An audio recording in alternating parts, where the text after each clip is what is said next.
I'm very excited to bring Mark here today because he doesn't know, but when I moved to SF, I was reading TechCrunch articles, and he was one of the guy that TechCrunch talked a lot about what he was doing.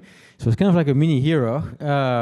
So one of the people I looked up when I was 20, and kind of like the people that seem to be doing a lot of ambitious stuff. And I was like, hey, I can do ambitious stuff also. And then the first time I met him, it was at the GDC poker party at his house in SF. And he wiped out everyone and took everyone's money. So he's a great host, but he's also going to take your money. Welcome, Mark. Thanks. And people did think that I fixed it. I mean, to be honest, when I left the house, I was like, this is kind of weird, right? The host just took the money off everyone.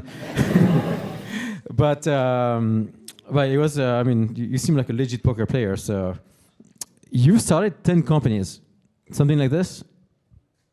I'm not sure because, it's hard to say what. We usually just count as companies the companies that make it to, success or large-scale funding, so I'd have to go back and count. So you absolutely love that. You're still starting companies. At what moment are you telling yourself, I'm starting a company? Okay, is there like a level of excitement you need to have? Is there what's kind of like the process? Okay, this is not what I would advise anyone else to do because it's a really strange, fucked up approach to starting a company. But I keep finding myself, if we're being intellectually honest, I keep finding myself in these places I call the abyss. And I'm in it now. And the abyss is it's in between working on companies that we really believe in. It's like what happens in between. It's not that you're doing nothing. Like during this time, I started a fairly large-scale venture fund and blah, blah, blah. I wrote a book that I'm coming out with. But I'm not passionately pursuing a product or business that I really believe in. And I'd say that during the problem with being in this abyss is that you don't know, it's unbounded. You don't know if you'll ever, if what you're committed to is doing a product that you're passionate about, you don't know if you'll ever find that, if you'll ever make it out of the abyss. You might find projects you're a little bit excited about, but they don't connect. They don't get product market fit. They're not right. And so, not even deep down, you just know they're not it. And I have a really strange work ethic, and I have a strange on-ramp. I say I have a lazy on-ramp to curiosity. So I get more curious as I get more feedback loops about something, but I have trouble. I just can't go work hard at something until it starts to connect. And so as a result, VCs and people won't think that I'm a very serious entrepreneur, or they're like, how do I know you're not just bored rich guy? And so when I started Zynga, I was 41. I know that already sounds old to you guys. I'm older now, but nobody was really being a founder then at that age. They were venture capitalists, and I had been just wandering around doing a whole lot of nothing. And I wasn't even that committed to the project that became Zynga. I just had a few people working on it on the side to make this poker app. And then for me, to answer your question, I remember it was on July 1st through the 4th of 2007. I have this old broken down ranch in Colorado, and I was there with this group of guys that they had a successful app called Graffiti on Facebook. They were like a major wall app, and I turned on our poker game, and And I was Was this like a side project for you almost? yeah, Like, yeah. It was just a side project, but we turned it on, and we were like in it all the time, or there wouldn't be anyone playing. And but then I was so excited when it started to get like people there without us, and there was like 100 people, and then I still was like I was intrigued, but I wasn't like this is it. But then the graffiti guys, I started paying them $10,000 a day to put a link on the front to our game, and we started getting all these, installs from it, and we were getting the people coming back, and I started to be like, oh, this is fun. So it just drew me in. So I was really into it. It was like a game. I think you might have to explain the concept of a game on Facebook. Right. I think a lot of people might not even have heard this before.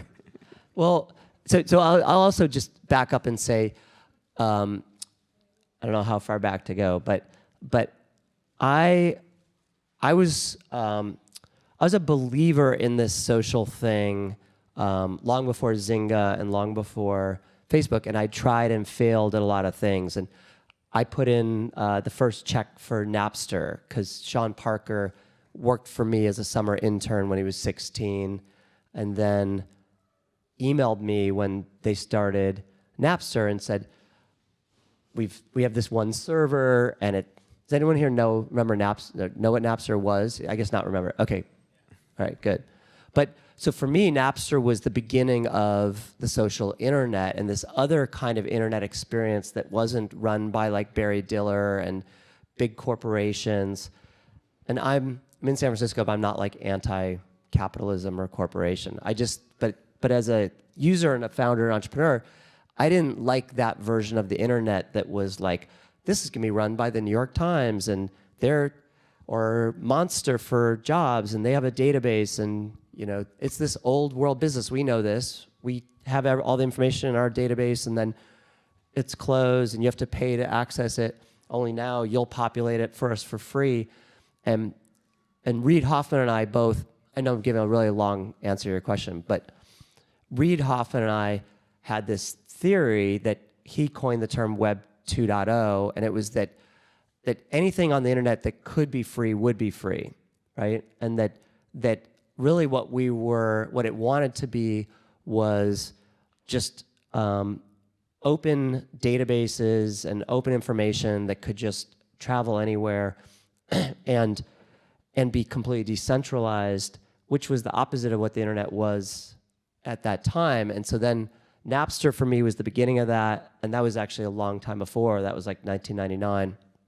And then Reid and I found Friendster at the same time, and we both put in the money for Friendster, which we thought was a science project, but it was trying to do this same thing of, okay, let's just let people just connect however they want and not in this database.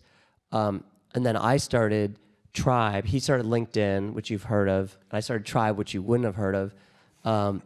And I like to say it was like Tribe was like 3 killer instincts that each became an industry and one bad idea.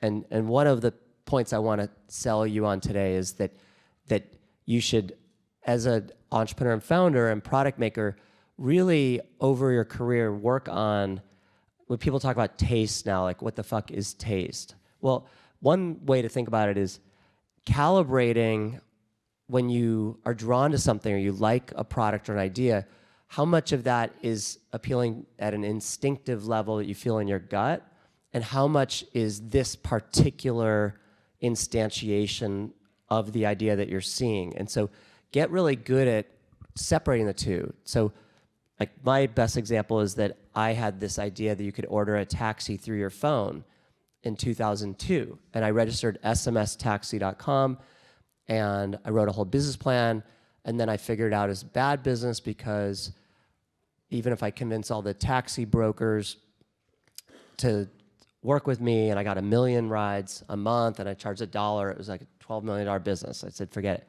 I didn't have, so I had, at an instinct level, I was like, this is stupid. We ought to be able to, get a taxi through our phone, but I didn't have the right idea. And with Tribe, I had this instinct around listings, which is like Craigslist, or, you know, what became jobs with LinkedIn, and communities. This is before Reddit, so community is always looking for a home on the internet, and even now still looking, but Reddit really has filled that.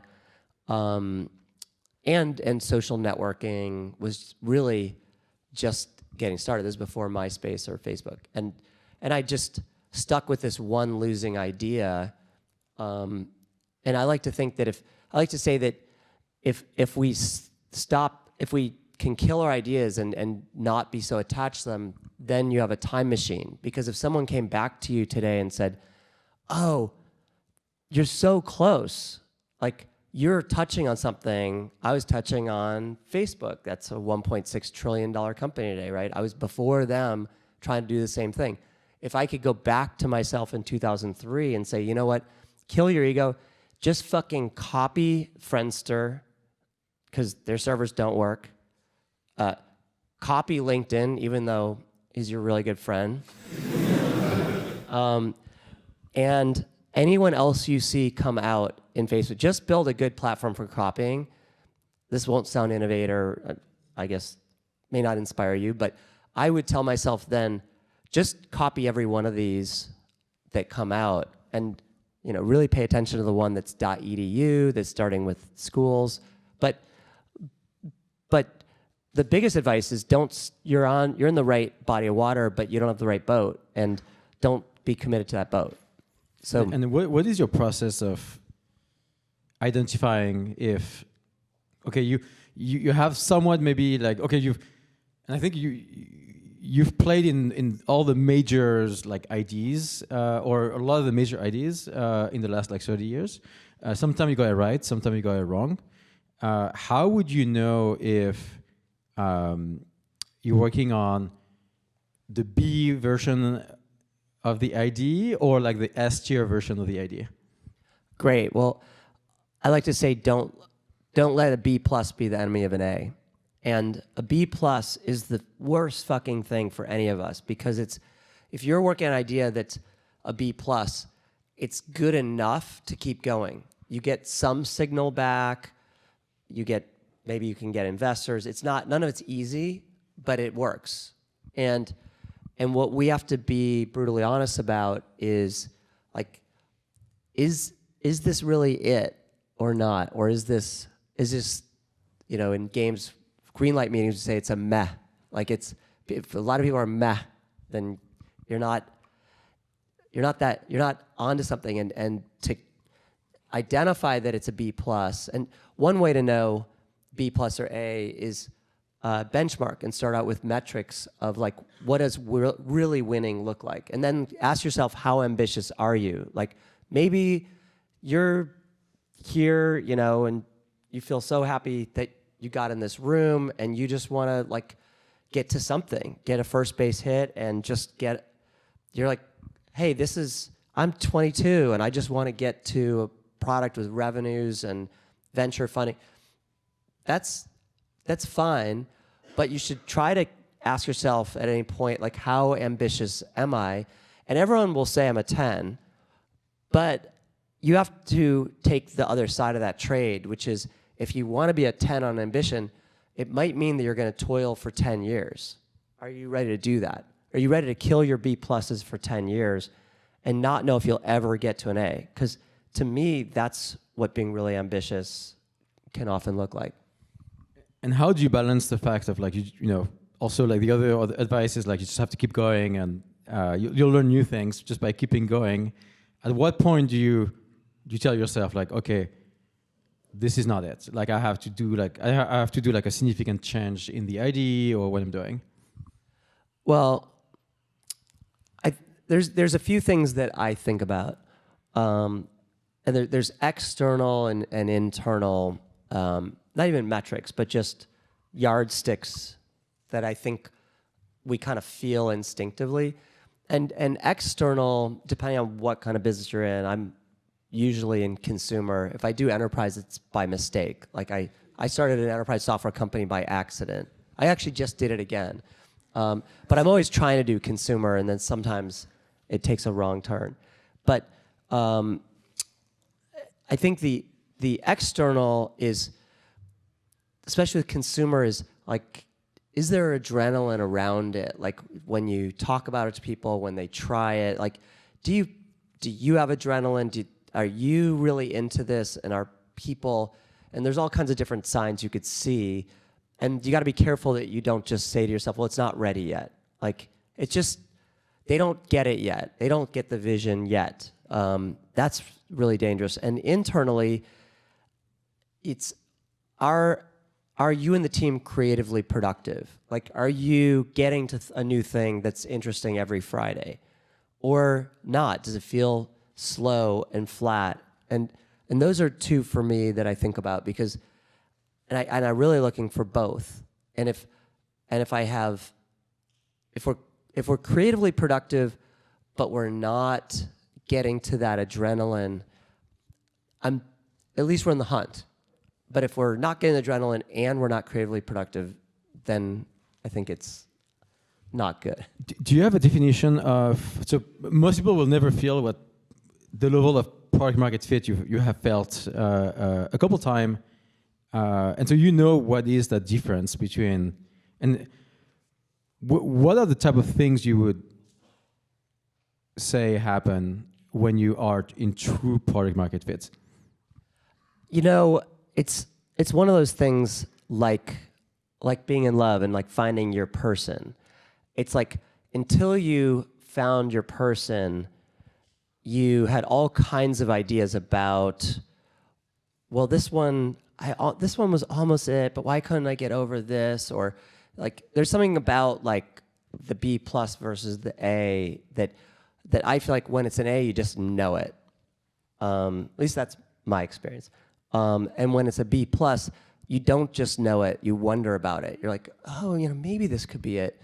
And I think it's the same with product market fit, that when you really have it, everything you look at tells you it. That you tell it to someone, they're like, oh, that's cool. I'd like to try that.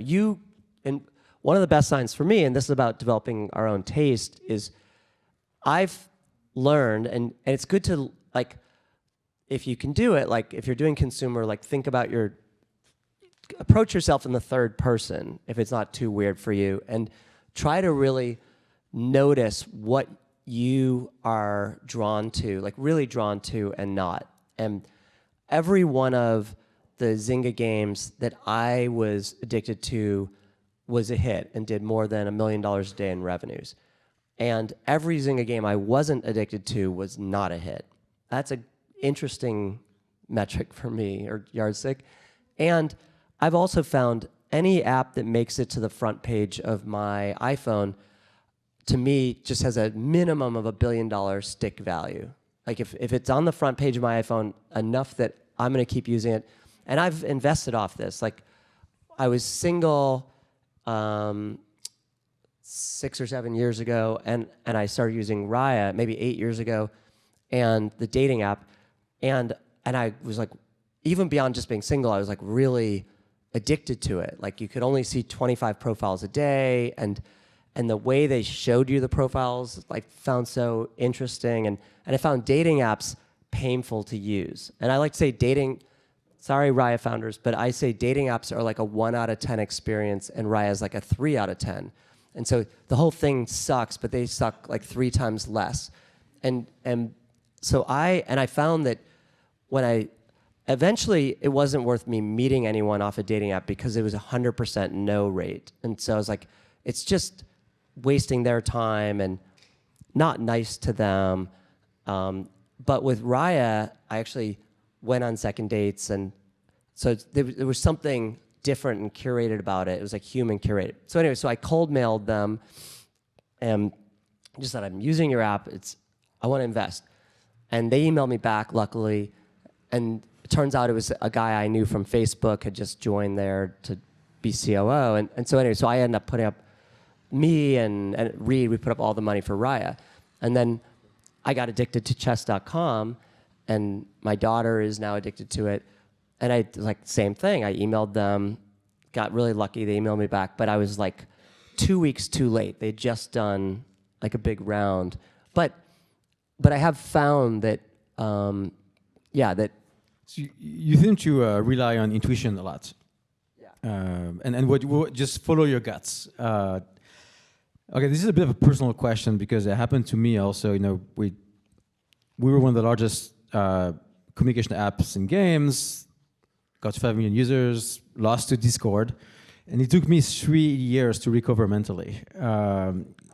You know, when as a founder, when you almost got to play kind of like the top tier game once, and you lose, it feels really bad. You play that game multiple times. Sometimes you won, sometimes you lost. How did you recover mentally, or were you just like totally numb to it? I guess for me, it's more like I want that feeling again of making a product that I'm addicted to. And so I'm like a junkie on that. Like I want that again. And so there's less of a feeling of mourning and loss that I was there and now I'm not. It's more of like, okay, that's how do I, and my whole career has just been about trying to connect the dots between all these strange things that don't necessarily go together. And I find that like really satisfying. So basically, don't think, build new stuff. Well, it's not, I don't know, it's not don't reflect on it. But I mean, yeah, I don't know. It's like just I guess even if you had succeeded in your Discord now, you might have a different set of problems and things, and you might like, instead of being loving that you created this successful product, maybe you'd be frustrated that you can't figure out your monetization, or you're like, oh, I've got all these users, but why can't it be X? So I don't know. There's probably always something you're gonna think about. What is your lowest point as a founder? I remember, I think I've seen stories of you having like max credit cards. Of what? You had max credit cards. Oh, yeah. No money. Yeah. Is this the lowest point, or do you have like other lowest points? There's so many competing that I'm just in my mind. I'm trying to go for like what's the top. I mean, it's all relative because yeah, like when I first started, there was no like venture capital. I'm that old. I mean, you might think there was, but not like there's nothing like this. I mean, like, you know, I was in DC, I was out of position, the internet was finally happening, like I was waiting for this thing to happen, and I didn't have any engineering background, and I'd lost all my money, like, which wasn't a lot, and I was like, oh, if only I had made different decisions and gotten an engineering degree or gone to work at Microsoft or Netscape. Netscape had just started, but I also had nothing at all to lose, which is kind of great. Although if I did lose, I guess I don't know what would have been next. But I guess because the internet took off, maybe I guess I would have been fine. Like even if Freeloader hadn't made it, because there was this explosion in internet, that would be enough to like get a job with someone, I guess, or eventually. But that was really low. But those are also like in retrospect, you think they're kind of romantic times. And then building Zynga, even though it was great, I like to describe as like one long nightmare that you just keep waking up to like great moments. And it was like every direction was great and led to like bad things. Like we got too big too fast. I had this strategy at Zynga to do no PR. In fact, I hired a PR firm to keep us out of the press because I just like, well, why do I want publicity? I don't get more users from that. Like, that's just going to invite competition. And we were making so much money selling virtual goods and user pay, and nobody knew. It was like a trade secret. And so I let this story get out that we were built on advertising, which we weren't at all. But then my competitors started to like tell our story in a really warped way, and I was trying to hide in plain sight. Like I would like, you know, if you tell reporters you don't want to talk to them, you get their interest. So I just would give them a boring story and be like, I'd love a profile on, you know, how we make games. And they're like, no thanks. But then eventually we started getting like so much like false stories and negative. There was Arrington from TechCrunch, who ended up becoming a real friend, and I'm an investor in his fund. He wrote a whole series of stories called Scamville, and they were saying that we were actually making money from all these like unseemly ads and stuff, and none of it was true. But I couldn't come out and say, no, you're wrong. We actually have some people paying us $5,000 a month, you know. So anyway, there were a lot of low moments in Zynga where, like, internally we knew we were doing so well and had players who loved us, but then externally there was so much negative press. In fact, my partner now, Hillary, when we first started dating, I said, just don't Google me. It's not going to be pretty. Like, definitely going to Google you now.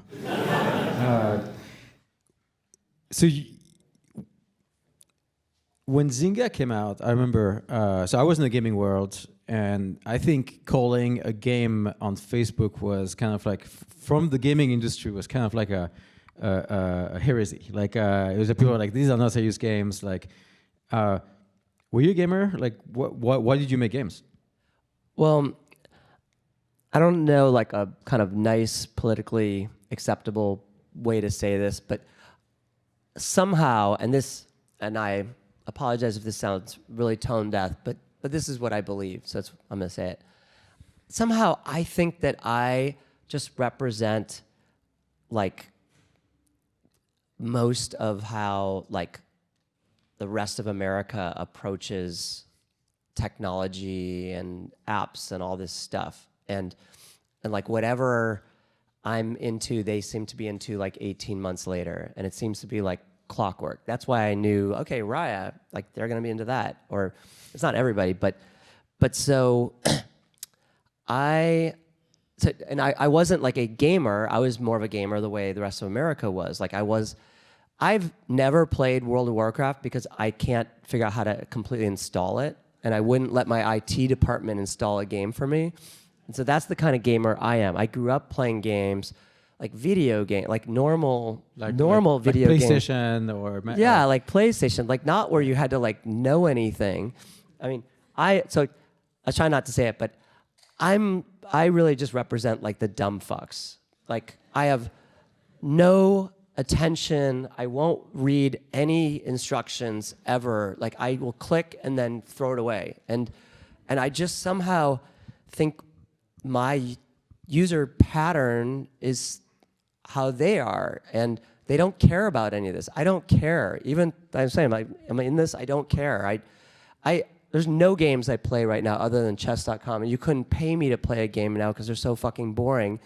But I was addicted to our games for real, and not because it was our business. I just got like genuinely addicted, and so I don't know. So I'm not like a gamer. I never was, and that's also why I was not respected by the game industry at all. And they're like, FarmVille's not a real game, and we're never going to give you an award, and we're never going to invite you to GDC. I started my poker party because I was never invited to GDC, and I've never spoken there once. We had recruiting parties across the street from GDC, but I've never stepped inside GDC, and I don't think the game industry thinks of me as not a part of their tribe, and that's okay.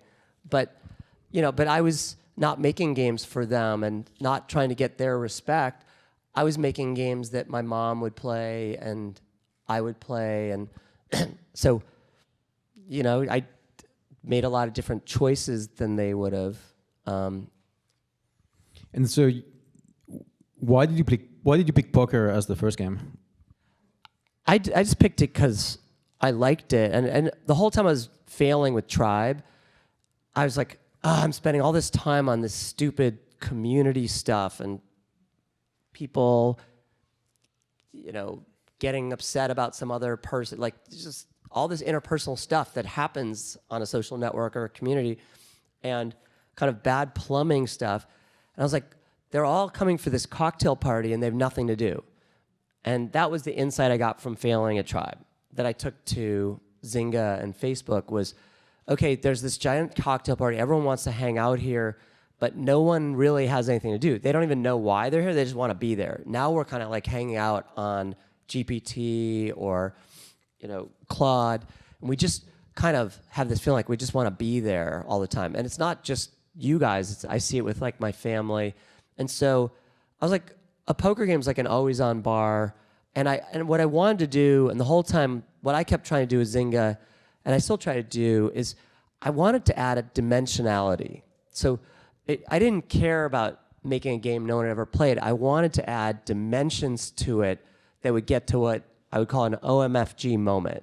Like something you're like, I can't believe that just happened in a game. Like that I actually met this person and they're whatever, the CEO of this company, and I'm at a poker table with them. Or I wanted to, so I was into the cocktail party as a way to add all these dimensions.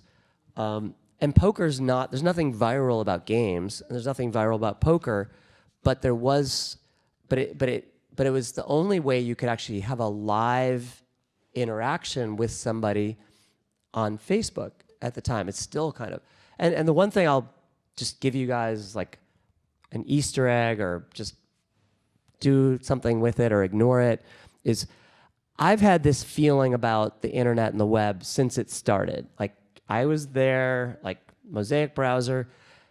First of all, it hasn't changed. Like it's insane. Like it's kind of cool in a way, but it's kind of strange too, that we're still looking at pages of static pages of links. It's still this quiet library. I would have thought it would be like kind of rowdy, like you open your computer and be like, whoa, like calm down, like what's going on? Like it's very much like this kind of lonely, solitary, quiet experience.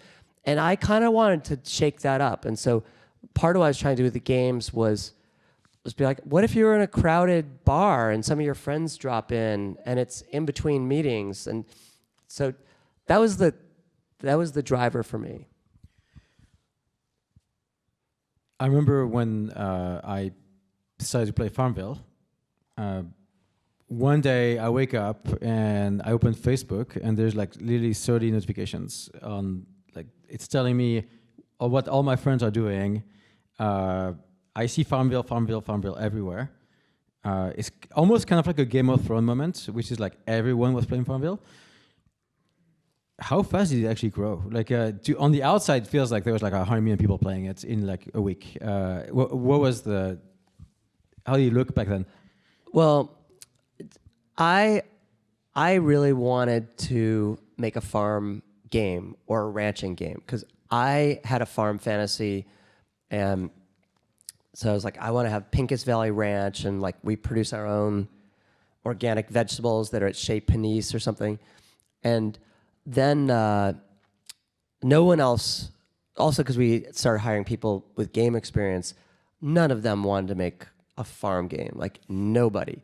And then finally the category started to happen a bit, and I couldn't find anybody in the whole company. We were a pretty big company at this point, like I don't know, maybe 1,200 people. I couldn't find any studio, anybody who was willing to work on this game because it was like embarrassing. It's like they wanted to build like Roller Coaster Tycoon and like or an RPG or real games that their friends would be impressed with or that they would like, I guess. And so finally I had to go buy this failed little 4-person Flash startup, and then I took this grizzled old game maker guy, Skaggs, who's like is the last guy to make a game for like middle-aged women and a couple artists. I put them in an alcove outside my office, and I just met with them every day, and I was like, we're gonna build this farm game, and it's gonna be really simple, but have like amazing art. And so, and we were also going to buy the leading farm game, Farmtown, but I was like, didn't want to do that, and the founder he didn't really want to sell, and he was kind of a jerk, and so I had them outside my office, and then they were like, well, I think they're like, well, they did it really fast, like 6 weeks, and they finally got there. I was like, this is really good. It's really fun. We liked it better than, it was simpler, but we liked it better than Farmtown. And then we're like, let's just turn it on and see. And we turned it on a Sunday, and it's that product market fit thing. When something just is right, it just happens and just works. Like, we thought it was fun, and we turned it on, and the first day, I think it got like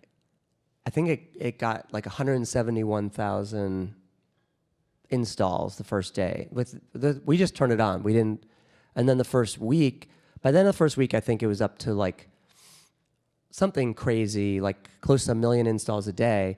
But we hadn't turned on any of our own marketing. We had huge marketing and distribution like through other games, but it didn't need it. It was just a fun game. Yeah, well, and it just kind of hit a nerve at the right moment, and just it was really appealing to middle-aged women. They just so you it's kind of interesting. You had like 1,200 people, and you're like, nobody is going to do what I want. It's kind of interesting, like how founders control the company. I'm just going to go do it myself.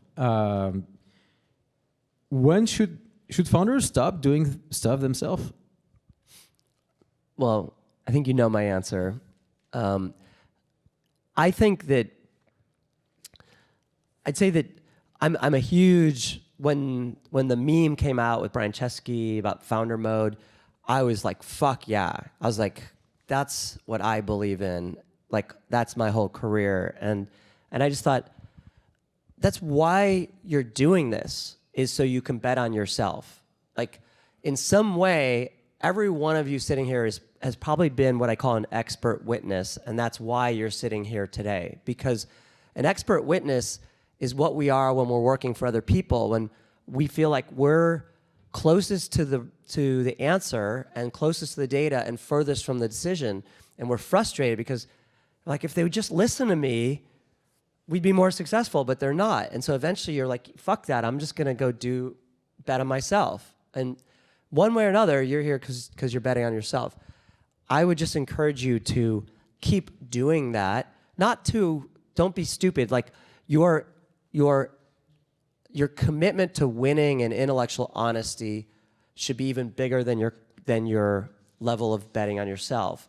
But don't go against your instincts. If you've earned the right to fail, like you should, have a really, really wide, huge noose. Like, and if you want to hang yourself in it, do it. You should. All I'm saying is, I like to say, if you're building a company, build a house you want to live in. Don't make so many compromises that you can't recognize the house anymore, but you did it in the name of getting to the next level, of getting funding, or turning yourself inside out because you want to get that CTO, and they need this title or this. There's all kinds of weird stuff we have to navigate, and you make all these compromises, and then you're like, well, I guess it's not the company for me, but look, the right thing is to go hire a CEO or go do whatever.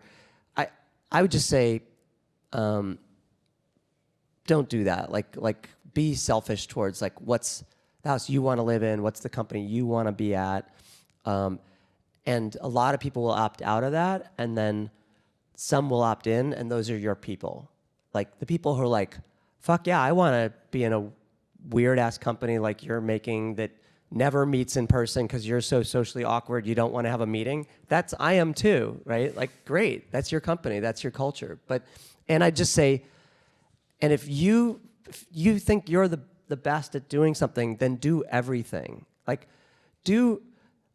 I don't worry about demotivating people. Like, worry about winning first. And don't try to pretend to be a manager or don't ever learn to delegate. Like, I mean, this is all kind of more in fashion now, but I've been saying this and doing this my whole career. But yeah, I like to say that management is getting people to do the right thing when you're not in the room. That's all it is.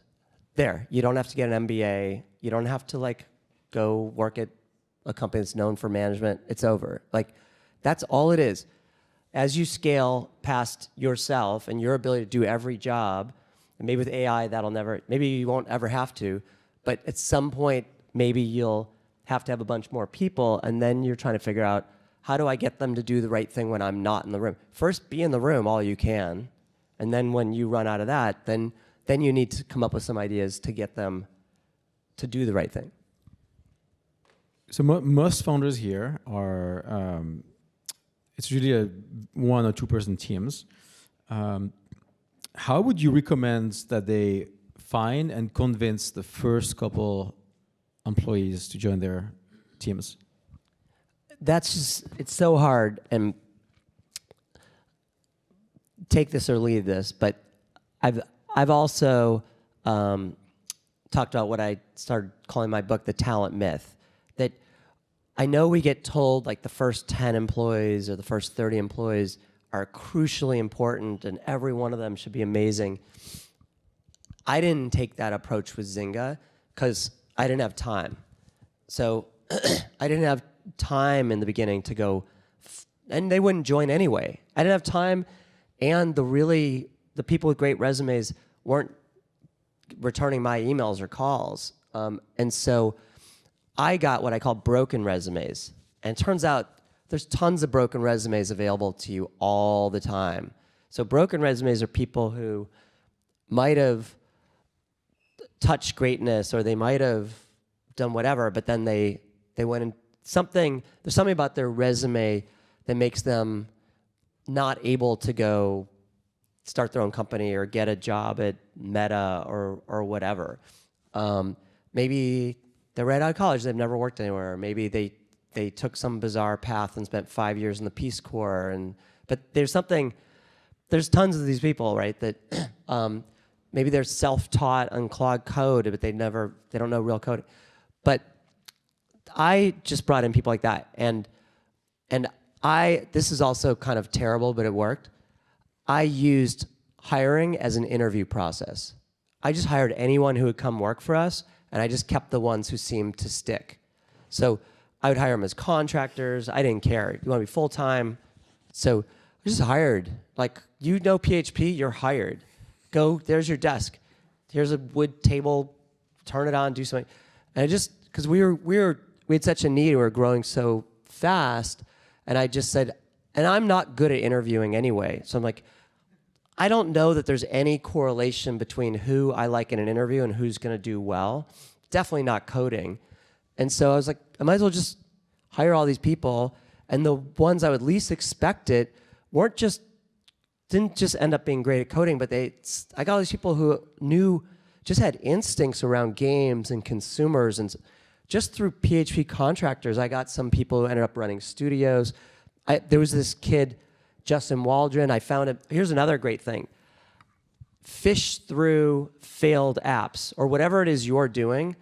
Go find all the failed versions, like the ones that have no users, no downloads, and you can message them and they will message you right back, right? Because they can't believe that someone found their failed app, and they love hearing from you. And I just did that all the time. I looked at failed Facebook apps, and I was like, this is good Flash. And I would email them, and that's how I found this 18-year-old kid, Justin Waldron, who had a failed Flash app. And I think I started giving him $50 an hour to work on our poker game, and he was living on his mom's couch. And he was a game prodigy. He loved games, he was self-taught all this stuff, and he was 18, and I had to sit down and meet with his mom and say, I'll find him an apartment. And I actually had him move in with a 35-year-old gay man, which was really funny. I had them both have dinner with his mom. And it was great. And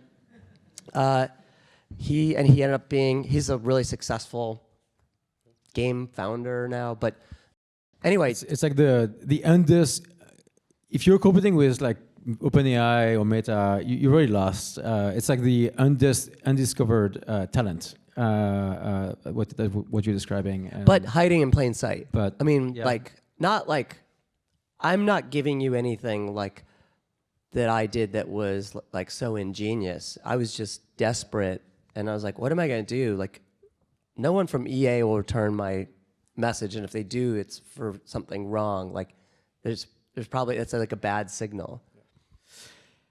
You've been both a founder and an investor. It sounds like you like being a founder a lot more. But when you are investing in early stage teams, what do you look for? Well, I'd say I'm looking for signal on a bunch. I mean, the best resume for a team is a successful app, or so, you know, I really like to see signs of product market fit, you know, servers that are full and you just need servers to expand. That's a good sign. But also, if I really like, if it's a consumer product and I get it and like it, or they've made something in the past that I'm impressed with, yeah, and then I'm just looking for like a scrappiness, an intellectual honesty, a level of clock rate of productivity, and I'm trying to think of in the investments I've made this year, and there's the macro has to work too. So it doesn't matter who you are, like it doesn't matter, like the world doesn't care about my past success. I have the same chance as you when I'm making something. It's a very brutally level playing field and efficient market. And so the macro side, you have to be in the right body of water in the right time. And so like right now, consumer is really brutal. I think there was a discussion with Y Combinator about how few consumer companies they have. So I'm not going to back you in your hope bet. So if it's just build it and they will come, you know, even though the macro is broken, you know, I'm maybe overly cynical about that. Before we take Q&A questions, if you had just like one advice for these younglings, or most of them are younglings, not all of them, what would that be? Well, I think you're in the right room and you're doing the right thing, even if this isn't going to work. You know, which is hard to. You're so invested in it; it's hard to connect with that. I do think that. I would encourage you to really find a way to check in with yourself about how ambitious you are, and to really be, but be really brutally honest with yourself. And there's nobody to judge it. And then make sure that you are finding kind of absolute yardsticks and goals that you can hold yourself accountable to around that, because it's just so, otherwise it's so easy to get so invested in this that you can't fail and you can't ever stop or end. And I was so inspired by Emmett Shear's story, you know, of how he got to Twitch, that he was twitchy, right? That him and Justin Kahn would like every couple days be like, I'm not into this anymore. Let's kill that. Let's do something else. And I find that so inspiring and so hard for me to do, because I just like really get into this. Like I've been pursuing this one thing for, you know, over 20 years now. So I have a lot of trouble doing what they're doing. But so I would just say, think about like an absolute yardstick and then get more comfortable, killing your ideas and pivoting. Cool, thank you. We are going to take a couple questions, IRL. We're going to ask you to go in line to the microphone. Hey, how's it going? I'm building a consumer as well. We do a lot of like one-off like collaborative experiences with AI. So right now we're trying to break the world record for most people contributing to a single AI generated image. But a lot of our stuff is very like trend based and like, has very quick life cycles. So I'm just curious like what your perspective is on, the speed of these consumer life cycles versus building a product that's kind of like evergreen.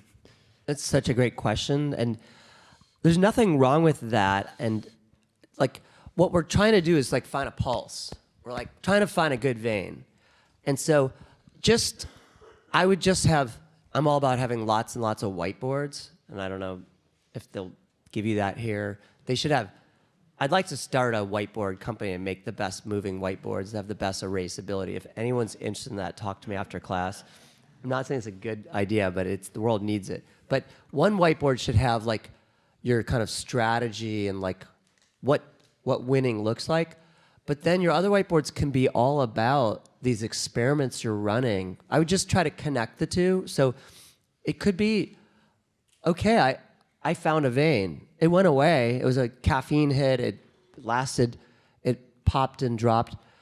That I wouldn't call that, personally, I probably wouldn't think of that as the business. But that might be the market entry strategy to the business, right? It might be, ooh, I'm on to something because consumer and distribution is so broken, so hard.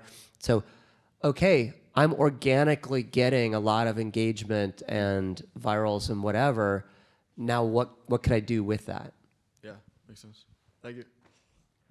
Hi, Mark. My name is Anu Bhatt. I'm founder of Mirai.ai. We are doing voice-based smart rings. So it's like consumer. Voice-based what? Voice-based AI smart rings. You talk to it, and it talks back to you. Smart rings, like Yes. Aura or something. I'll give you may already have gotten to this, but I'll give you an idea that I have these ideas that kind of sit there and haunt me, and I don't do anything with it. Here's the idea I wanted to do with like Aura or Whoop forever, to kind of quote unquote gamify it, is I think our lives are so predictable and so boring. Right. And these products do exactly, they don't do anything, there's no surprise and delight. They never do anything more. I think it'd be fun, I have no idea if this is a good idea, but I think it'd be fun to experiment with giving the device a personality and a persona. Yes. So that my idea for you is this, that it actually gets mad at you and gets in a fight with you and is like, you know what? If you're not going to take your sleep seriously, I'm just turning off for the next 48 hours to punish you. Oh, wow. Okay. And one thing that I've learned in games and things is like doing bad things like that you're not supposed to do, you could find a vein. Because then someone's like, that to me is an OMFG moment. It might be like a shelf moment of like, fuck that. But at least I'm waking people up, like, because we're such like monotonous drones through our lives. Right. If it did something it's not supposed to do, now it's nice if there's a good outcome afterwards, but. I think that's definitely something which would connect to virality, for sure. Yeah. Yeah, because it's like, just people are like, my ring is in a fight with me and it's not talking to me. Right. And it's like, I'll try you again for one night, but let's see how you do. And you're just like, it's not supposed to do that. And you get customer complaints or whatever, but I'd be into it just because it's like, I don't know, I'm so bored with it. Good. Thank you so much. Hello, Mark. Nice meeting you. The question is, what's a sacrifice that is behind your success that people usually don't see, right? Like we as entrepreneurs usually are sacrificing things. What's something that you feel like is something that has been helping you, but also was struggling? I would say it's a willingness to spend years in the abyss. It's just willingness to be irrelevant, to not, just being in a place that you're working on things and they don't seem scalable and they're not going anywhere. and you're like, okay, I'm just doing my thing, and I'm just gonna keep working on things until I get to something. Because I also say life's too short to struggle, which is kind of ironic because I think it means I'd rather spend 10 years getting to something that's like lightning in a bottle than work on a B+ for 10 years. Thank you so much.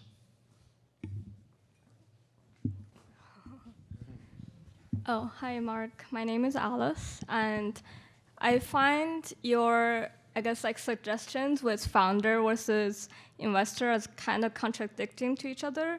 Like on the founder side, you like to like follow your gut and be in the biz and figure out things, even though the market doesn't value it yet. But as an investor, you would still look at the market and see what works in the current situation. I find that for myself too, like I'm in the abyss a lot, where I'm just genuinely enjoy doing something that it's not like an AI agent or anything like that. So how do you like balance that when you might also have limited time on runway, for example? Limited time on what? On runway? Runway, yeah. That's painful reality. So I'd say where it is consistent is I'm looking at my gut, and it's different than yours. And so in your gut, maybe you believe in this. For me, it's oddly like cooking. You can, if you were trying to hire a chef or pick a restaurant, it's like you want them to have a strong point of view of their gut, but then you want to agree with that. So if you don't align with it, then you don't like that restaurant. So yours is like, listen to your gut, but then you need to triangulate that against, like, am I getting anywhere? Am I in a body of water? Like right now, it is AI for good reason. Like if it was 1995 or 96 and you loved something and it wasn't internet, you'd be like, well, too bad. I mean, there's the internet. So there's such a better business opportunity. It's too bad that you want to build a whiteboard company because. Thank you. Hi, Mark. I wanted to ask you, so finding problems that have enough pain point for someone to pay for them, right, or want to give you value in exchange of that, what do you think is the most efficient way to find those problems rather than, losing them? What's your advice regarding that? Well, it totally depends on the area. The best and the easiest is if it is something, probably consumer, and something that you can relate to. Because then you can use yourself 24 hours a day to be looking for signal. So it's a lot faster, and you can hopefully interpret, your own reaction faster and better than somebody else's. But I do think one of the hardest things for us as entrepreneurs is it's so hard to engage with the end users early and all the time. And I fall into this trap too, that I'm just building something and I'm in build cycles and it becomes an afterthought to like go to end users, and then it becomes, I'm not doing it, someone else on the team is doing it. And I do think that I keep writing on the board, like, and I credit Paul Graham with like, who's the user? What's the use case? What's the product value? What's the revenues? And I'm like, are we doing that?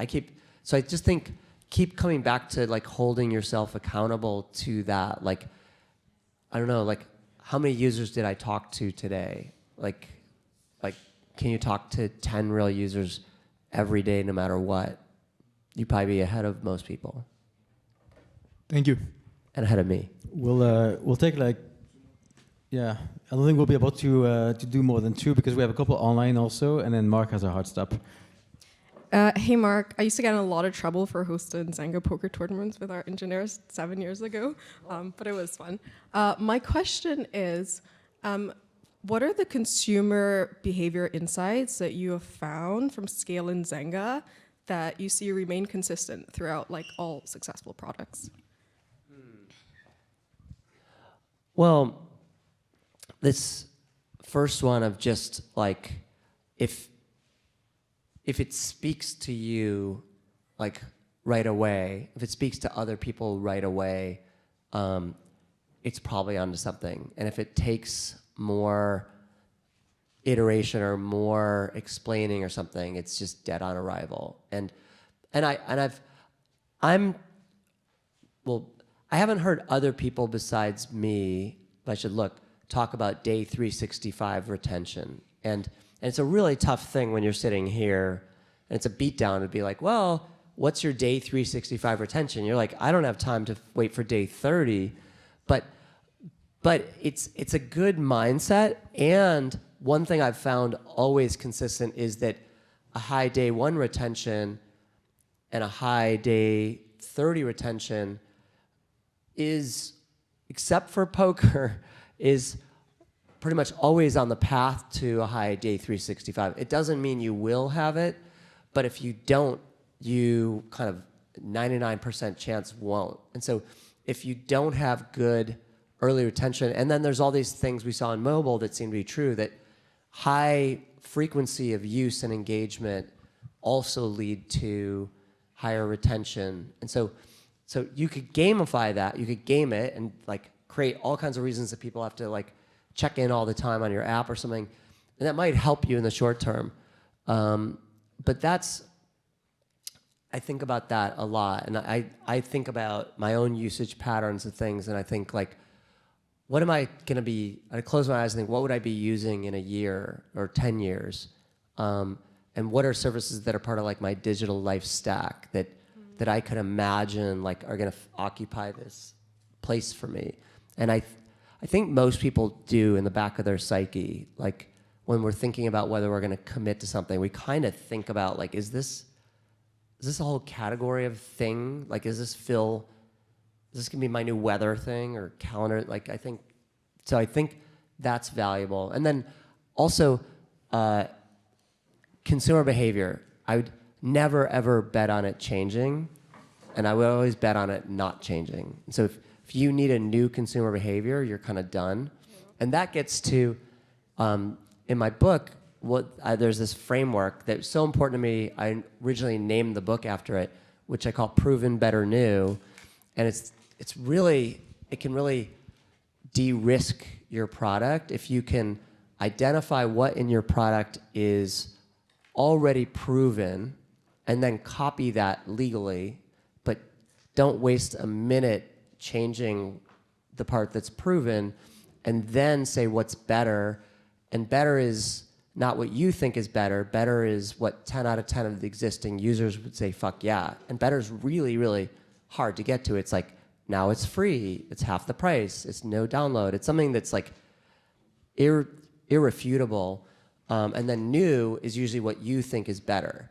And then what you think is new, you probably shouldn't do. Thank you. Hi, Mark. I'm James. I actually worked on a collab with Zynga at Facebook, so it's really nice to meet you. The collab went well, I think, but we unshipped it a few months later, so it's more... Unshipped it? Unshipped it? Yeah, it's more on our end. It's actually a kind of Facebook-related question, distribution. You famously leveraged Facebook for distribution. So how can you tell that like an emerging platform, I don't know if it was emerging at the time, is worth betting on? Because it's not always obvious whether it's worth your time, whether the partner is going to be reliable, whether they'll unship you 6 months later.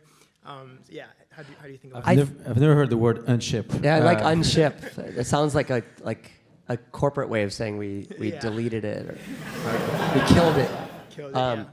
I think it's, you can't ever treat distribution as just distribution because you'll probably fail. So we wanted to make social games, and so it was like perfect for that. But everyone who treated the Facebook platform as a distribution platform failed. And then if you think it could be good distribution and it could relate to what you want to do in your product, you just have to commit to just experimenting. So like, so many of us has experimented with Discord and have had our hopes crashed over and over again. But so it's like, yeah, try it. You try Discord. You try, OpenAI's GPT store, but you can also save a lot of time and effort by just watching other people closely, and you're like, they kind of do the work for you. So you're like, okay, they're all failing. I would probably fail too. Cool. Thank you. Hey, Mark. Thank you for the talk. It was really great, inspiring, and realistic. Thank you for that. And also, thank you for taking the question. I know you have like so much time, but this is not trivial, like kind of existential for our company. I'm one of the founders of Playable AI. What we're doing is we're allowing people to go from prompt to game. So basically, To do what? We're building Playable AI. Prompt to game. Prompt to game, yeah. We're allowing users to put in a prompt and get a game and iterate on that. So my question is, because you mentioned you be using products 18 months before someone else is using it, and how you feel about it. So my question is, how would you go about building the product? We have like two paths. Something like maybe the lovable of game development or Replit, and the other path is for the product to feel more like TikTok, where you can keep making games, keep consuming games. So my question to you would be, how would you go about it? And go Sure, ahead, yeah. and I can really give you good feedback on this one, because by mistake, I've been working with a team on building something kind of similar. We've been building a 3JS game engine that works with AI prompting and stuff. So I've looked at the space a lot. Here's the problem with the space, and the problem with saying we're going to be like lovable for games. That there aren't a ton of people out there that are like just trying to make games. I mean, there aren't, like, everyone's coding for some reason. Everyone has a reason to code. People don't have a reason to make games. So it's not Midjourney, because Midjourney, again, is like, I use Midjourney all the time. I take a picture of a room in my house, and I say, imagine it as this. That's like a real utility. And the games thing, so my answer to you is, I wouldn't go after being a lovable or something for game developers. I think that's like fool's gold, because even if you win, you lose. So you have to look at a space and say, do I wish that I were Rosebud or Spawn or, you know, the winners in that space? I don't think the winners in that space are crushing it. I don't think they're making money. I don't think they're, so now the other direction you could go is, you know, trying to be a game site of some type and using it for that, and then appealing to some, using the AI and game developers for that purpose. And I think that's a decent idea, but then you need a more of a strategy within that. And like Astrocade just got all this money from Sequoia, and they're kind of doing that for kind of hyper casual. My advice to you would be, go to the edge where nobody is. What could you do? Is there an area of games like first-person shooters or whatever that you could go deeper than Astrocade or Rosebud or whatever, and you build better prompting and templates and whatever, and try to get to one or two actual fun games in it first, and if not, then don't bother. So, I think... Yeah, we just have one more. And you can, and anyone free to email me. I'll put you in touch if you also. I'm happy to do that. All right. So last question. It's kind of like a question online that I'm going to merge. It's a bit of a role play. A lot of the people here are in this situation. They're 23, 24, 25. They might have $1,000 or $3,000 in the bank account. So runway is very short. Imagine you are that.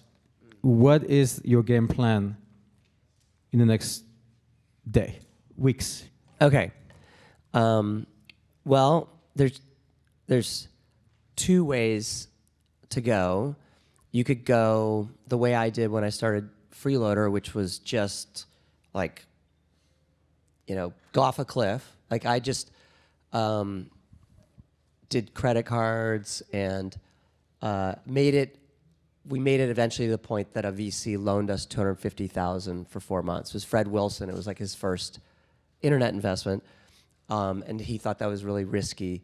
But if we didn't, you know, get his loan, and then even at the end of that, could have been like, lots of death experiences, near death and real death. So for me today, I guess I'd probably be trying to find something I could do that would be generating some money right away, because I feel like now we're at a point that we can. So I would try to pick a business that could generate money right away, so that if I get traction and fit, I also get money that played with the stuff I want to play with. So me, I want to play with AI and agents.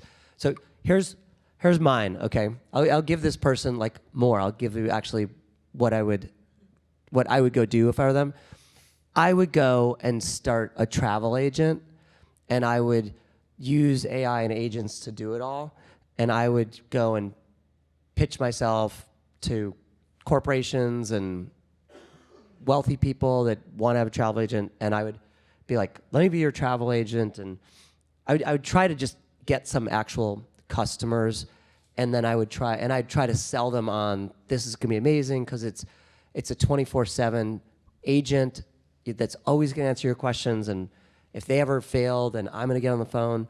I would probably do that. I'd probably start a travel agent. I have no idea if that's a good business, but and then I would just, I'd probably be doing some kind of lead gen thing with AI that made some money, while I tried to go deeper. Cool. Thank you so much. It was awesome. Thank you.